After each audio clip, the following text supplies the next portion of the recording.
তাড়াতাড়ি ছুটছিস কেন? পুরুত মশাই আসেনি এখনো। হ্যাঁ, সে কি? যাই দেখি। মনে পড়ে গেল তো? নিশ্চয়ই মনে পড়ে গেল। বিখ্যাত ক্লাসিক সিনেমা তরুণ মজুমদার পরিচালিত দাদার কীর্তি ছবির কথা। তরুণ মজুমদার এক আড্ডায় অয়ন বন্দ্যোপাধ্যায়কে বললেন, তুমি শরদিন্দুবাবুর প্রজাপতি নির্বন্ধ বিষয়ের গল্পটা পড়েছ আনন্দবাজার শারদীয়া পূজাবার্ষিকীতে? আমি বললাম, হ্যাঁ পড়েছি, দারুণ। তনুদা বললেন, আমিও তো পড়েছি। এটা নিয়ে ছবি করলে কেমন হয়? এখান থেকেই সেদিন জন্ম হল দাদার কীর্তি ছায়াছবির। এই ছবি যেন এক মাইলস্টোন। দেবশ্রী রায় বলেছেন, দাদার কীর্তি এমন একটা ছবি, এমন কোনো বাঙালি নেই যিনি এ ছবি দেখেননি।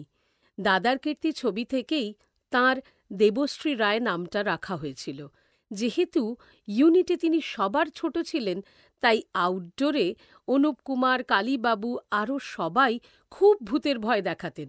ভূত আসছে, পেতনি আসছে এসব বলে বলে। তখনও ইলেকট্রিক সেভাবে যায়নি ওই সব অঞ্চলে। লণ্ঠনের আলোয় সকলে থাকতেন, তাই আরও ভয় পেতেন তিনি। এক পরিবারের মতো সকলে একসঙ্গে খাওয়া দাওয়া করতেন।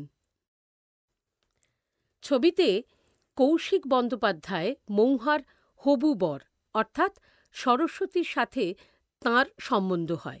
তার কথায় জানা যায়, ছবির গল্প যে সময়ের, সেই সময়কার হেয়ারস্টাইলে তাদের সবার চুল কাটা হয়েছিল তরুণবাবুর নির্দেশে।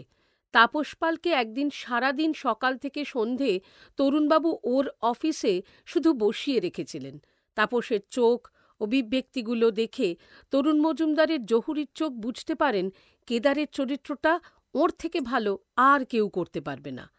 মাটির তালকে যেমন প্রতিমায় রূপান্তরিত করে শিল্পী ঠিক যেমন ধীরে ধীরে তৈরি করেন মূর্তি, নবাগত তাপস পালকেও কেদার চরিত্রে রূপদান করে তোলেন তরুণ মজুমদার।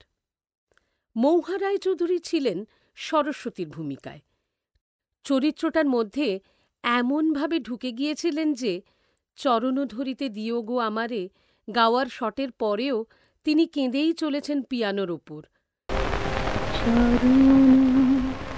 ধরিতে দিও গো আমারে নিও না সরায়। শেষ অবধি তরুণবাবু গিয়ে বৌহাকে যখন তুললেন, তখনও তিনি হাউ হাউ করে কাঁদছেন। তরুণবাবু বুকে জড়িয়ে ধরে কাঁদছেন। সে এক অপূর্ব দৃশ্য।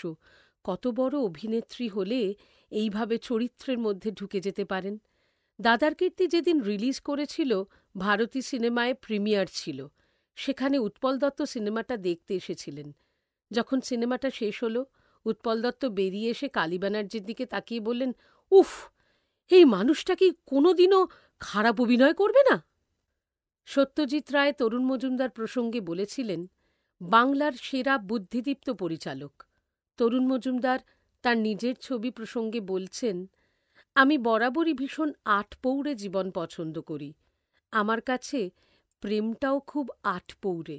সেই প্রেম যত ঢেকে থাকে তত তার সৌন্দর্য। দাদার কীর্তি ছবিতে কিন্তু তাপস মৌহার খুব বেশি হলে 6টি সংলাপ আছে, কিন্তু তাও তাঁদের প্রেম বুঝতে অসুবিধে হয় কি?